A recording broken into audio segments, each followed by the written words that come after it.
The scream that shattered the night wasn't loud. It was short, cut off almost as soon as it began.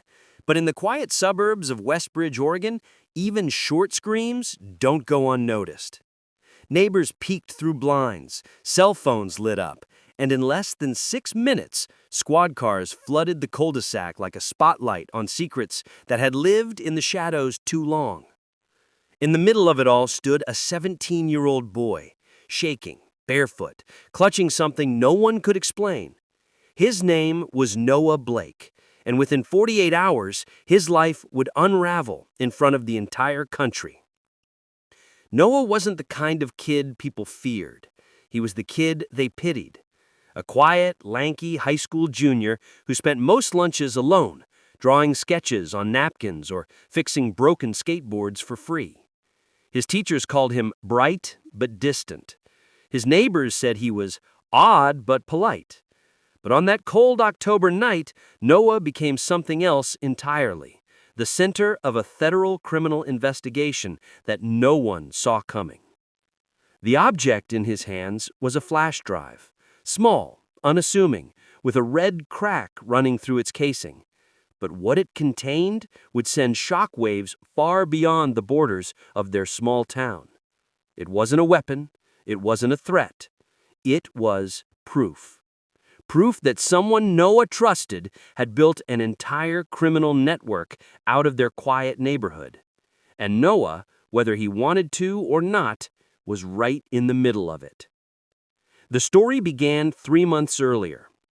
Noah's best friend, Eli Jennings, disappeared from school.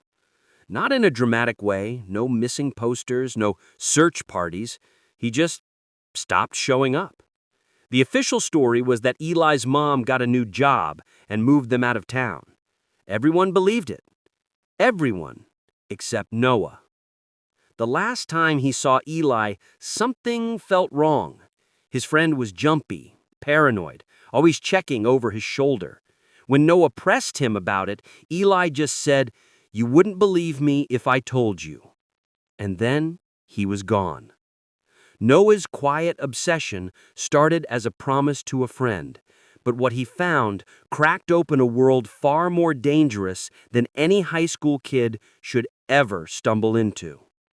While fixing Eli's old laptop, he found hidden folders, encrypted, password-protected. After weeks of digging and late nights, he finally broke into one. What he saw made his stomach twist. Photographs, financial records, digital maps, transaction logs, all linked to a man Noah knew well, a man who coached their basketball team, drove kids home from practice, hosted neighborhood barbecues. Coach Greg Walters. On paper, Greg Walters was the perfect suburban role model, but in reality, he was running a sophisticated criminal ring, laundering money through youth sports foundations and using kids as cover to move digital transactions undetected. And Eli had found out. That's why he vanished. Noah tried to tell someone, a teacher, a counselor, even the local police. No one believed him. They called it teen drama, a misunderstanding, a conspiracy theory. So Noah did the only thing he could do. He kept digging. The flash drive he held that night was his last line of defense. It contained recordings, screenshots, and ledgers tying Coach Walters to an illegal operation worth nearly $40 million. But there was one problem. Someone else knew Noah had it. For weeks, Noah noticed strange cars parked outside his house at night. Someone followed him from school. His phone started glitching, calls dropping mid-sentence. His mom thought he was overreacting. His teachers thought it was stress. But no one knew. They were closing in. The twist came on a Wednesday evening. Noah came home to find the front door open and the living room ransacked. His mom's voice echoed down the hall. She wasn't hurt, but someone had searched the house. They wanted the flash drive. Noah realized that what he had wasn't just evidence, it was leverage. What no one expected was that the people behind Greg Walters weren't just small-town criminals. They were connected to a national digital laundering network that had been evading federal agencies for years. Eli had uncovered it by accident. Noah inherited it by loyalty, and now both boys were targets. The night of the scream was the night Noah finally decided to hand the evidence over. But someone got there first. Detectives would later say it was a miracle he survived. A struggle broke out between Noah and a masked intruder in his home. He escaped through the back door, barefoot, clutching the flash drive, as neighbors called 911. By the time officers arrived, the intruder was gone.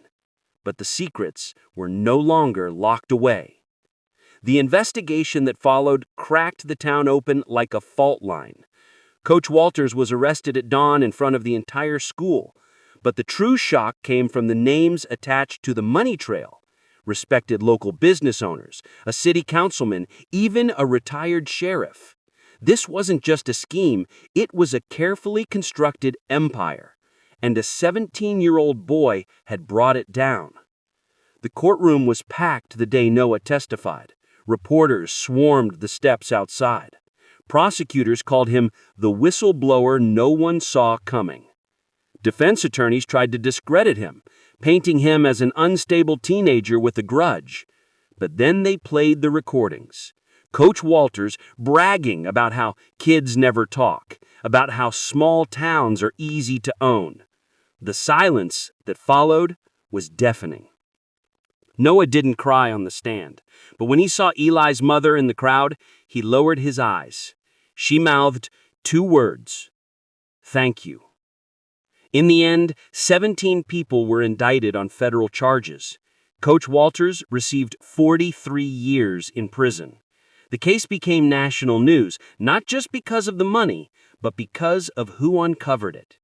Noah didn't become famous. He didn't want to.